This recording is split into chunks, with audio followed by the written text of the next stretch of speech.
Amis pilotes, bonjour! Je vous propose aujourd'hui de profiter d'une belle navigation depuis Namur en Belgique à destination de Speyer pour vous expliquer quelques particularités du vol VFR en Allemagne. Si cette vidéo vous plaît, je vous invite à vous abonner à la chaîne YouTube Cessna Oui en vous remerciant d'avance du petit coup de pouce. Tout d'abord, pour la préparation du vol, je recommande le site web DFS qui est à présent gratuit. Ce n'était pas le cas il y a quelques années. Vous y trouverez les AIP allemandes et donc toute l'information nécessaire à la préparation du vol, y compris les cartes VAC des aérodromes. Vous devez simplement créer un compte, ce qui se fait en quelques minutes.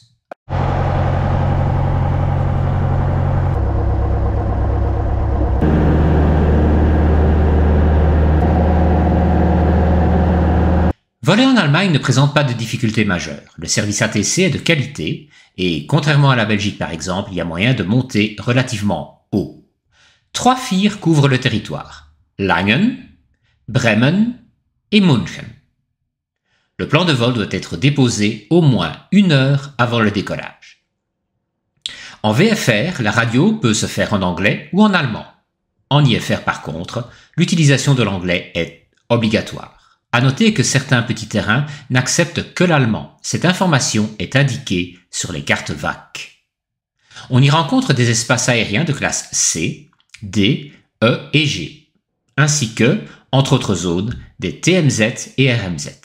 L'espace aérien General Class I couvre tout le pays de 2500 pieds AGL jusqu'au niveau de vol 100. Il s'agit d'une classe E. Pas besoin d'autorisation pour y voler en VFR, mais on contacte généralement le service d'information de vol, ici dans notre cas, Langen Information. La règle des niveaux de vol semi-circulaire est d'application. L'altitude de transition est de 5000 pieds ou 2000 pieds au-dessus du sol. On prend le plus haut des deux niveaux.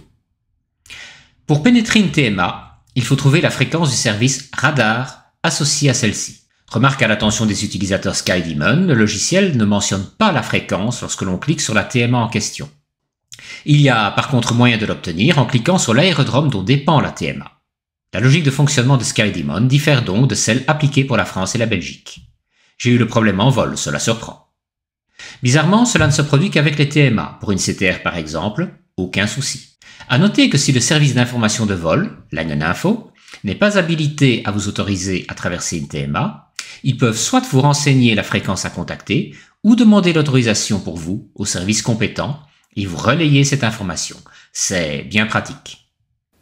Langen Info for the Foxtrot Golf for Sky Uniform Foxtrot. Fox Uniform Fox, go. Fox Golf for Sky Uniform Foxtrot. I will want to know if I have to transfer to the Frankfurt Hahn frequency and apply the mandatory transponder code. Yeah, to confirm, at which level do you like to cross? At 6.5 or?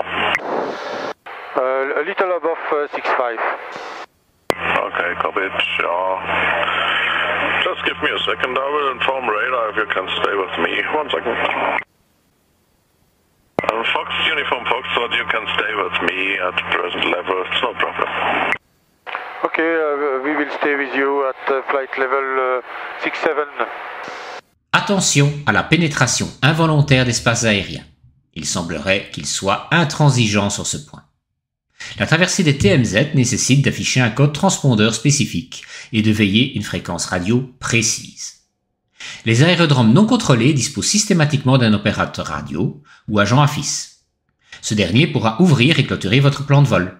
N'oubliez pas de demander confirmation, car cela reste de votre responsabilité en non contrôlé. Attention de veiller au strict respect du circuit d'aérodrome conformément à la carte VAC, car on est particulièrement attentif en Allemagne à minimiser les nuisances sonores pour les riverains. Munissez-vous du certificat de nuisance sonore de votre avion, car celui-ci impacte parfois le montant de la taxe d'atterrissage. J'ai été étonné du grand nombre de pilotes qui s'expriment en langue allemande à la radio. Même si l'agent AFIS parle anglais, je recommande vivement d'apprendre les reports de position en allemand.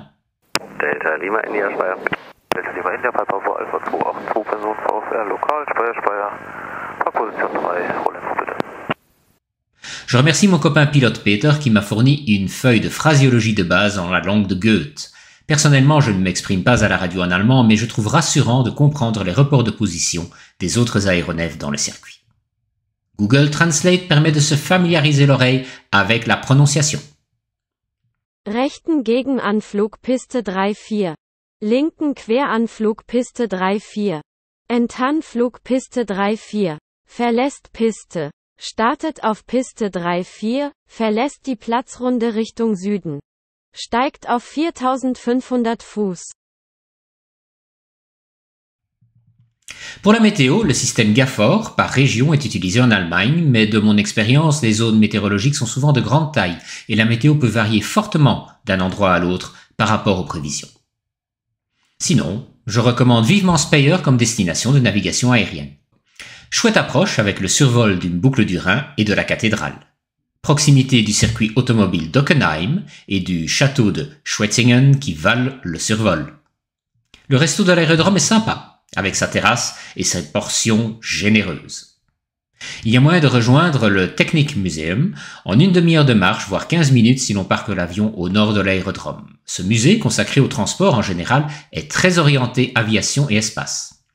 Vous pourrez monter à bord d'un Boeing 747, visiter l'énorme soute d'un Antonov 22 et voir de multiples véhicules.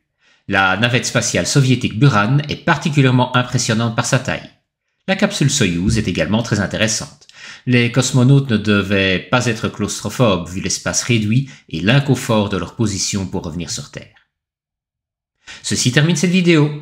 Je vous recommande la lecture du guide VFR Cessna disponible gratuitement en téléchargement via le lien ci-dessous. À bientôt et bon vol à vous!